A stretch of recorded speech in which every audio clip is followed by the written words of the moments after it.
Good morning friends. आज हम लोग पढ़ने चल रहे हैं बायोलॉजी में यानी जीव विज्ञान में वर्णांता रोग यानी कलर ब्लाइंडनेस। कौन सा रोग? कलर ब्लाइंडनेस रोग पढ़ने चल रहे हैं। ये वर्णांता रोग एक जो है अनुवांशिक रोग है या जेनेटिक जो है डिसऑर्डर है। अब पहले तो हम लोग देख लें अनुवांशिक रोग किसे कहते हैं या जेनेटिक डिसऑर्डर किसे कहते हैं। अनुवांशिक रोग, अनुवांशिक रोग जो होता है या जेनेटिक डिसऑर्डर क्या होता है? तो ऐसा रोग जो किसी संतान को उसके माता पिता से अनुवांशिक रूप से प्राप्त होता है उसे अनुवांशिक रोग कहते हैं। तो ये जो है अनुवांशिक रोग है, इसको जो है क्या होता है, माता पिता से उनके बच्चों में जो है ट्रांसफर होता रहता है।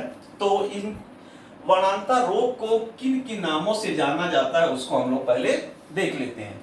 तो वर्णांता रोग को पहला तो ये है कलर विजन डेफिशिएंसी कहा जाता है या CVD के नाम से भी जाना जाता है। दूसरा इसका नाम है लाल हरा अंधापन या रेड ग्रीन ब्लाइंडनेस के नाम से भी जाना जाता है। तीसरा है प्रोटॉन दोष या प्रोटॉन डिफेक्ट के नाम से भी जाना जाता है। चौथा जो है डाल्टोनिज्म के नाम से भी इसको जाना जाता है। तो इतने नामों से जो है वर्णांता रोग को जाना जाता है। तो वर्णांता रोग को इतने नामों से जाना जाता है। वर्णांता देखिए, लाल रंग की वर्णांता भी होती है, हरे रंग की भी वर्णांता होती है, नीले रंग की भी वर्णांता होती है, लेकिन सबसे कॉमन वर्णांता जो होता है वो लाल हरे रंग का वर्णांता होता है। इस रोग में क्या होता है कि व्यक्ति लाल और हरे रंग में भेद स्पष्ट नहीं कर पाता है। इस रोग में लाल रंग जो सबसे कॉमन वर्णांता है, जो सामान्य वर्णांता होती है, वो लाल हरा वर्णांता होती है। तो इसमें व्यक्ति लाल और हरे रंग में भेद नहीं कर पाता है। और जो नीले रंग की वर्णांता होती है वो बहुत रेयर होती है, मतलब बहुत कम होती है।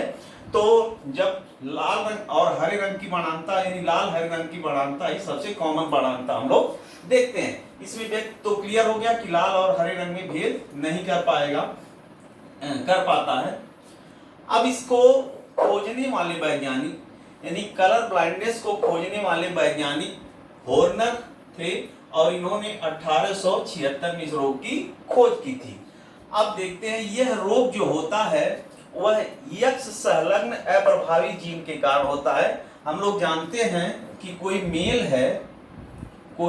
मेल है तो उसमें जानते हैं कि 44 गुणसूत्र जो होते हैं वो ऑटोसोम्स के होते हैं या दैहिक गुणसूत्र होते हैं, और एक जोड़ा गुणसूत्र जो है XY, इसको हम लोग लिंग गुणसूत्र या सेक्स क्रोमोसोम के नाम से जानते हैं। ये हो गया ऑटोसोम और ये हो गया सेक्स क्रोमोसोम। उसी तरह फीमेल में हम लोग देखते हैं, फीमेल में 44 उसमें भी ऑटोसोम होता है और उसमें लिंग गुणसूत्र दोनों XX होते हैं। यानी अब हम लोग जानते हैं कि मेल में यानी पुरुषों में या नर में हम लोग देखते हैं कि ये लिंग गुणसूत्र XY होता है और फीमेल्स में लिंग गुणसूत्र दोनों XX होते हैं और 44 ये दैहिक गुणसूत्र दोनों में सेम होंगे। अब हम लोग देखते हैं इसमें कि जो यह रोग होता है वह यह X क्रोमोसोम पर होता है और अप्रभावी जीन के कारण होता है। इस यानी जो कलर ब्लाइंडनेस का जीन होता है वो X क्रोमोसोम पर पाया जाता है, Y पर नहीं पाया जाता है। यही वजह है कि देखते हैं कि इस जो फीमेल होती हैं, फीमेल में 2 X क्रोमोसोम होने की वजह से अगर इसमें एक X क्रोमोसोम पर एक कलर ब्लाइंडनेस, C मतलब होता है कलर ब्लाइंडनेस जीन हम लोग दिखाए हैं, क्योंकि ये अप्रभावी जीन होता है। अगर एक X क्रोमोसोम पर ये अप्रभावी जीन मौजूद है तो वह महिला इस रोग की वाहक होगी, वह रोग की वाहक होगी। मतलब उसको लाल हरा तो स्पष्ट हो जाएगा लेकिन उसके अंदर इस रोग के यानी कलर ब्लाइंडनेस रोग के जीन मौजूद होते हैं। तो हम लोग देख लें कि स्त्रियां जो होती हैं, स्त्रियां यानी फीमेल्स जो होती हैं इस रोग की वाहक होती हैं, कैरियर होती हैं। लेकिन मेल में ऐसा नहीं, क्योंकि मेल में एक ही X क्रोमोसोम होता है और एक X क्रोमोसोम की वजह से अब एक ही X क्रोमोसोम है, अगर इस पर कलर ब्लाइंडनेस का जीन आ जाता है यानी वर्णांता का जीन आ जाता है तो वह जो है वर्णांध हो जाता है, पुरुष को यह इस रोग से प्रभावित हो जाता है, मतलब वह लाल और हरे रंग में विभेद नहीं कर पाता है। तो इसीलिए हम लोग ये ध्यान दें कि पुरुष जो होते हैं इस रोग से प्रभावित होते हैं और महिलाएं जो होती हैं इस रोग की वाहक होती है, फीमेल्स इस रोग की वाहक होती है। परंतु ऐसा नहीं है कि फीमेल्स में रोग नहीं होता है, फीमेल्स में भी होता है, लेकिन फीमेल्स में यानी स्त्रियों में या मादाओं में यह रोग कम होता है पुरुषों की तुलना में। क्योंकि वजह क्या है कि फीमेल्स में 2 एक्स लिंग गुणसूत्र होने के वजह से। तो हम लोग अब इसके बारे में और ज्यादा देखते हैं कि यह रोग एक्स संलग्न अप्रभावी जीन के कारण उत्पन्न होता है। तो यह जो वर्णांधता यानी कलर ब्लाइंडनेस रोग होता है वह जो है एक्स क्रोमोसोम पर पाया जाएगा, लेकिन इसका जो कलर ब्लाइंडनेस का जीन होता है वो बहुत ज्यादा प्रभावी नहीं होता है, मतलब रेसेसिव टाइप का होता है। अब इसमें लास्ट है वर्णांधता का जीन एक्स गुणसूत्र पर उपस्थित होता है। तो क्लियर हो गया कि वर्णांधता यानी कलर ब्लाइंडनेस का जीन जो होता है वो एक्स ही पर होगा, वाई क्रोमोसोम पर नहीं हो सकता है। अब देखिए जो पुरुषों में एक्स वाई, अब ये 44 जो ऑटोसोम है उसको हम नहीं मेंशन कर रहे हैं, तो याद रखिए एक्स वाई है तो ये जो होता है वाई क्रोमोसोम पर वर्णांधता का जीन नहीं हो सकता, सिर्फ एक्स पर ही होता है। अब महिलाओं में यानी फीमेल्स में 2 एक्स क्रोमोसोम होते हैं, तो इसमें से अगर एक पर होगा तो महिला वाहक होगी, अगर दोनों पर हो जाएगा तब वो महिला इस रोग से इफेक्टेड होगी, मतलब प्रभावित होगी। अब हम लोग देखते हैं कि किस किस कंडीशन में। अब देखिए महिलाओं में या फीमेल्स में एक्स अगर लिंग गुणसूत्र है तो वह सामान्य महिला कहलाएगी, सामान्य मादा यानी नॉर्मल फीमेल कहलाएगी। और अगर ये 2 एक्स में से एक एक्स क्रोमोसोम पर कलर ब्लाइंडनेस का जीन अगर है तो यह जो है वाहक मादा कहलाएगी, मतलब कैरियर फीमेल कहलाएगी। ये नॉर्मल फीमेल है और ये कैरियर फीमेल है। इस सिचुएशन में फीमेल नॉर्मल होगी, उसको कोई दिक्कत नहीं है, उसको कोई बीमारी नहीं है, और इसमें कलर ब्लाइंडनेस का जीन आ गया है तो ये क्या होगी, वाहक होगी, मतलब एक कैरियर होगी, मतलब अगली पीढ़ी में ये रोग ले जाएगी, लेकिन इसको कोई दिक्कत नहीं होगा, इसको लाल हरे में कोई परेशानी नहीं होगी, वो सभी लाल हरे रंग को अच्छी तरह से ये क्लियर कर लेगी, पहचान लेगी, इसको कोई दिक्कत नहीं। अब थर्ड कंडीशन है एक्स, अगर दोनों एक्स क्रोमोसोम पर अगर ये जीन आ गए कलर ब्लाइंडनेस की तो यह जो होगी वो महिला क्या हो जाएगी, वर्णांध हो जाएगी, वर्णांध मादा हो जाएगी। इसको यह रोग, अब यह इस रोग से ग्रसित है तो वर्णांध मादा जो है, अब ये जब दोनों एक्स क्रोमोसोम पर कलर ब्लाइंडनेस का जीन आ जाएगा तभी ये जो है मादा क्या होगी, वर्णांध होगी। तो मादाओं में हम लोग देखते हैं यानी फीमेल्स में देखते हैं 3 सिचुएशन बनता है। एक में क्या है, नॉर्मल फीमेल, उसको कोई अभी दिक्कत नहीं है। दूसरी है क्या, दूसरे सिचुएशन में कि एक एक्स क्रोमोसोम पर अगर कलर ब्लाइंडनेस का जीन आ गया है, दूसरे पर नहीं है, तो ये वाहक होगी, इसको कोई समस्या नहीं होगी लाल हरे को अंतर स्पष्ट करने में, लेकिन इसके अंदर कलर ब्लाइंडनेस का जीन होगा, यानी अगले जनरेशन में ये इस बीमारी को ले जाएगी, इसीलिए इसको कैरियर कहा गया, यानी वाहक मादा कहा गया। थर्ड कंडीशन में देख रहे हैं कि दोनों एक्स क्रोमोसोम पर अगर जो है कलर ब्लाइंडनेस का जीन आ गया तो ये वर्णांध हो जाएगी, यानी इसको लाल और हरे कलर में विभेद करने में दिक्कत होगी, ये कलर को पहचान नहीं पाएगी। अब इसी तरह हम लोग मेल में आते हैं, पुरुषों में अब इसमें देखिए कि ऑटोसोम को हमने मेंशन नहीं किया क्योंकि ऑटोसोम से होने वाला रोग है ही नहीं, ये सेक्स क्रोमोसोम से होता है। तो 44 प्लस एक्स, 44 प्लस एक्स और ये 44 प्लस एक्स, ये सिचुएशन हमने लिखने की कोई जरूरत नहीं समझी क्योंकि ऑटोसोम से होने वाला रोग ही नहीं है, ये सिर्फ किससे होने वाला है, सेक्स क्रोमोसोम पर होने वाला रोग है। अब पुरुषों में देखा जाए तो एक्स और वाई होता है क्रोमोसोम। अब अगर ये एक्स वाई है तो ये सामान्य नर है, इसको कोई दिक्कत नहीं है, लेकिन इसमें एक ही एक्स क्रोमोसोम होने की वजह से अगर एक्स पर कलर ब्लाइंडनेस का जीन आ जाता है तो ये हो जाएगा वर्णांध नर, यानी ये जो होगा कलर ब्लाइंड मेल हो जाएगा और ये नॉर्मल मेल है। इसमें अब चूंकि इसमें Y पर कलर ब्लाइंडनेस का जीन नहीं हो सकता है, इसीलिए अगर एक ही X चूंकि नर में होता है, मेल में एक ही X होता है, तो एक ही X पर अगर कलर ब्लाइंडनेस का जीन आ जाता है तो ये जो है क्या हो जाएगा, बाणांध हो जाएगा या कलर ब्लाइंड हो जाएगा। बट ये नॉर्मल कंडीशन इसकी है कि अगर X और Y दोनों पर कलर ब्लाइंडनेस का जीन नहीं है तो नॉर्मल हो जाएगा।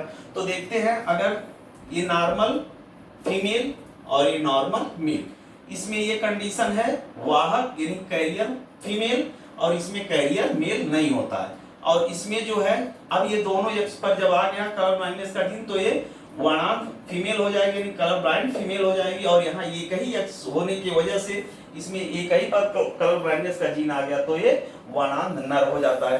तो अब इतना तो हम लोग क्लियर कर लिए वर्णांधता से संबंधित।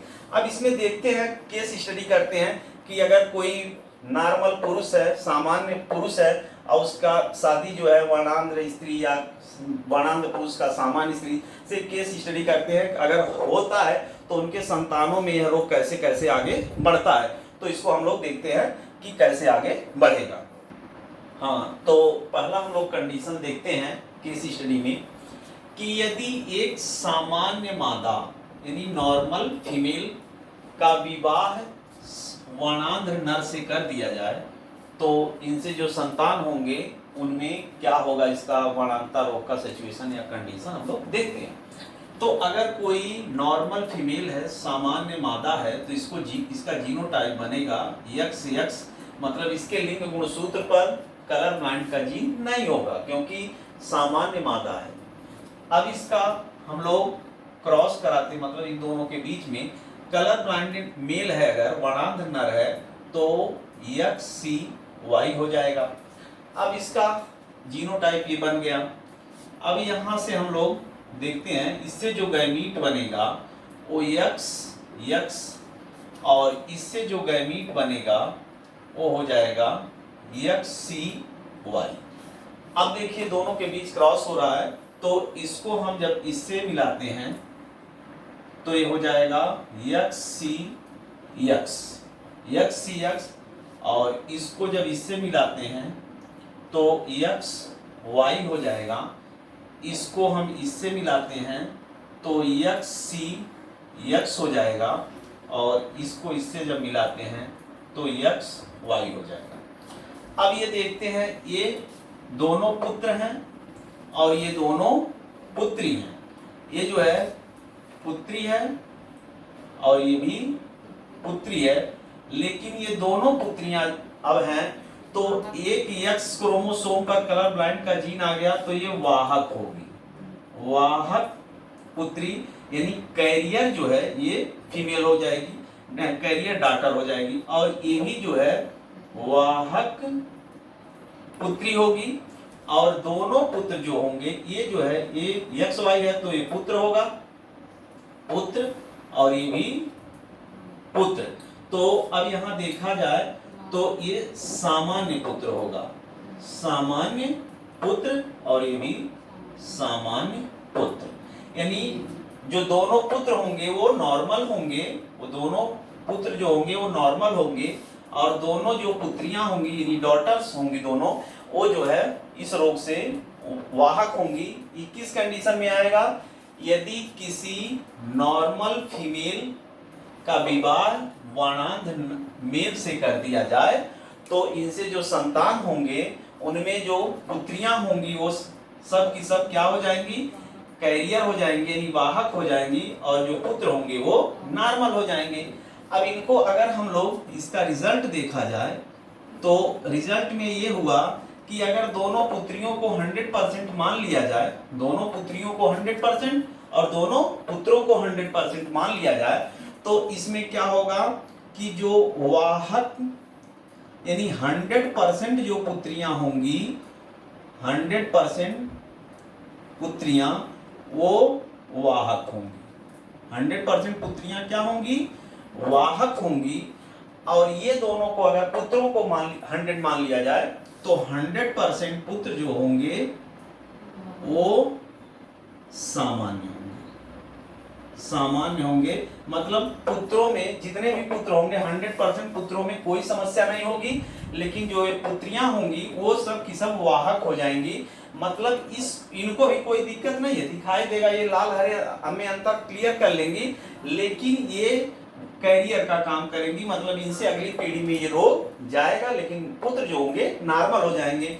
हमने इसमें किया है क्या कि ये दोनों पुत्रियां इनको 100% मान लिया है और दोनों पुत्रों को मैंने 100%, तो पुत्रों को 100% मानने से ये हुआ कि 100% पुत्र नॉर्मल हो गए, यानी सामान्य हो गए, और 100% पुत्रियां जो है वो इस रोग की वाहक हुई। कब? जब एक सामान्य मादा यानी नॉर्मल फीमेल का विवाह कलर ब्लाइंड यानी वर्णांध नर से किया जाए तो।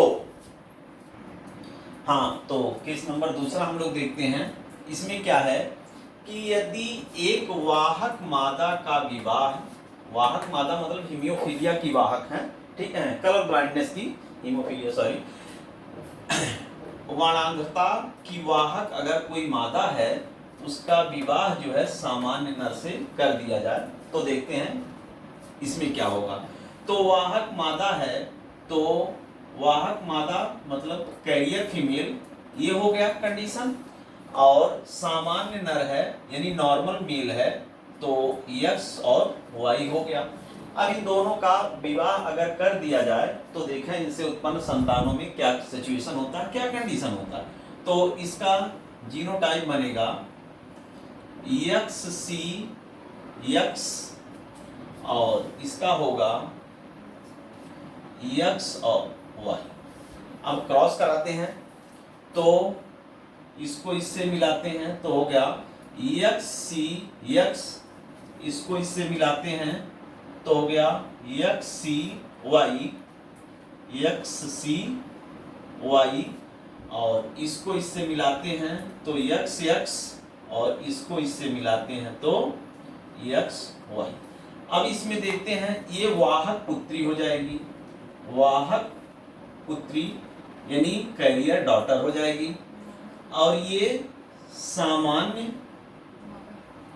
पुत्री हो जाएगी, ये सामान्य पुत्री हो जाएगी, और ये सामान्य पुत्र हो जाएगा, और ये वर्णांध पुत्र हो जाएगा। अब जो है इसमें अगर इसका रिजल्ट देखते हैं, इसका रिजल्ट देखते हैं तो दोनों पुत्रों को अगर हम 100% मान लेते हैं तो देखते हैं कि एक पुत्र सामान्य है और एक पुत्र वर्णांध है। इसका मतलब 50%, यानी दोनों को अगर 100% मानेंगे तो एक तो 50% हो जाएगा। 50% पुत्र जो होगा वह क्या होंगे, सामान्य होंगे, मतलब नॉर्मल होंगे, और 50% पुत्र जो है 50% सन यानी पुत्र वर्णांध। अब इसके बाद पुत्रियों को, दो पुत्री हैं, इनको भी 100% हम मान लेते हैं, तो एक पुत्री वाहक है, एक पुत्री सामान्य है, तो 50% यानी 50% पुत्री सामान्य होगी और 50% पुत्री वाहक होगी, मतलब हीमोफीलिया एंड कलर ब्लाइंडनेस रोग की क्या होगी, वाहक होंगी। तो इसका रिजल्ट ये निकला कि अगर एक वाहक मादा यानी कैरियर फीमेल का विवाह सामान्य नर यानी नॉर्मल मेल से कर दिया जाए तो इनसे जो उत्पन्न होंगे संतान, तो उसमें क्या होंगे, 50% पुत्र जो होंगे वो नॉर्मल होंगे, 50% पुत्र वर्णांध होंगे, कलर ब्लाइंड होंगे, और 50% पुत्री नॉर्मल होंगी, सामान्य होंगी, और 50% पुत्री कैरियर होंगी, मतलब कलर ब्लाइंडनेस रोग की वाहक होंगी।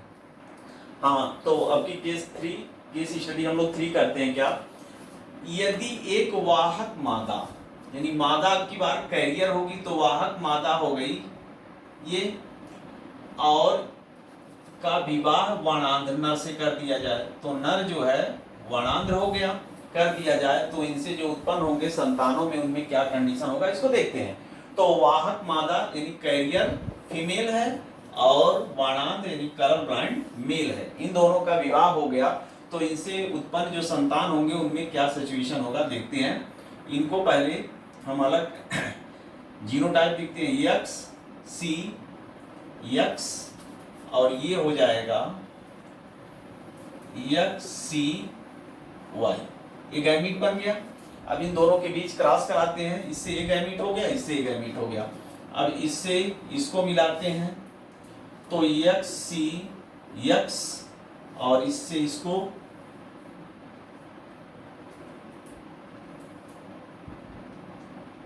एक्स सी वाई और इसको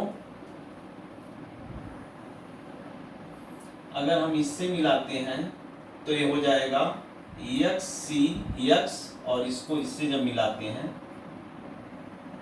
तो हो जाएगा एक्स वाई।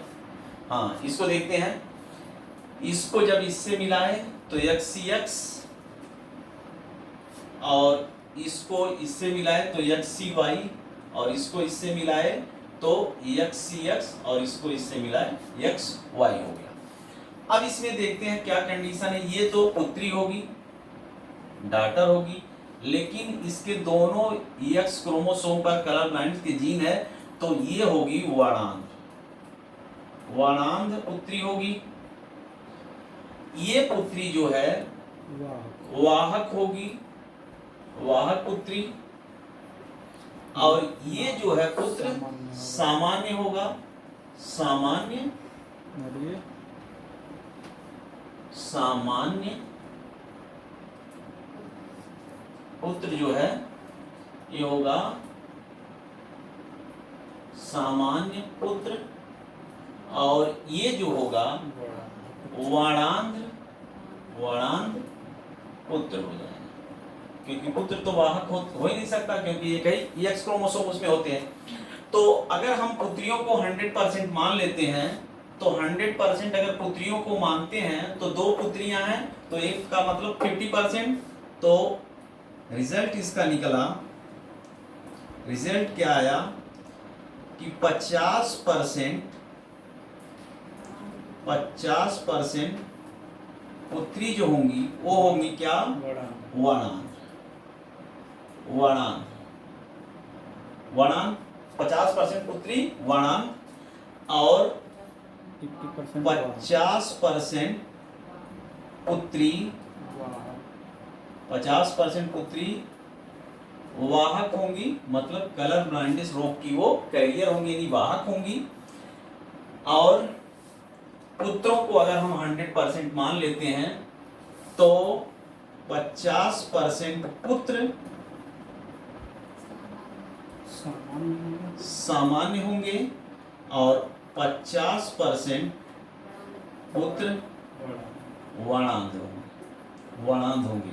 ये कंडीशन तब आया जब एक कैरियर फीमेल यानी वाहक मादा का विवाह वर्णांध नर से यानी कलर ब्लाइंड मेल से कर दिया जाए तो इनसे जो संतान होंगे, इनसे जो पुत्र पुत्रियां होंगी उसमें 50% पुत्री वर्णांध होंगी, 50% पुत्र वाहक, 50% पुत्र सामान्य, 50% पुत्र वर्णांध होंगे। मतलब इस रोग के जो है जो वाहक है तो फीमेल ही होंगे, इस पुत्र को तो ये बीमारी है ही, वर्णांध है, ये तो लाल हरे में विभेद नहीं कर पाएगा, ये तो इसको कोई दिक्कत नहीं है। ये जो है वाहक है तो इसको तो जानते ही हैं कि ये इसके अंदर ये कलर ब्लाइंड का जीन है, लेकिन इसको लाल हरे में अंतर स्पष्ट हो जाएगा और ये पुत्री वर्णांध होती है। तो इस तरह से हम लोग वर्णांधता रोग के बारे में देख लिए, यानी कलर ब्लाइंडनेस के बारे में देख लिए। अब इसके बाद जो है हम लोग आगे अगले टॉपिक पर देखेंगे हीमोफीलिया के बारे में और उसका वंशागति कैसे होता है, मतलब एक पीढ़ी से दूसरे पीढ़ी में वो कैसे जाता है उसको हम लोग अध्ययन करेंगे। लेकिन बहरहाल आज का वीडियो इतना ही रहने दिया जाए और आप लोगों को चाहिए कि चैनल को सब्सक्राइब करें और जो है लाइक करें, शेयर करें, और उसके बाद जो है ताकि हमको भी थोड़ा सा इमोशनल नहीं, मतलब हमको भी थोड़ा सा ऊर्जावान होना पड़े और ऊर्जा हमको मिलेगी तो आपके लिए हम ढेर सारा जहाँ तक होगा संभव प्रयास करते रहेंगे, अच्छा से अच्छा करते रहेंगे। Thanks all.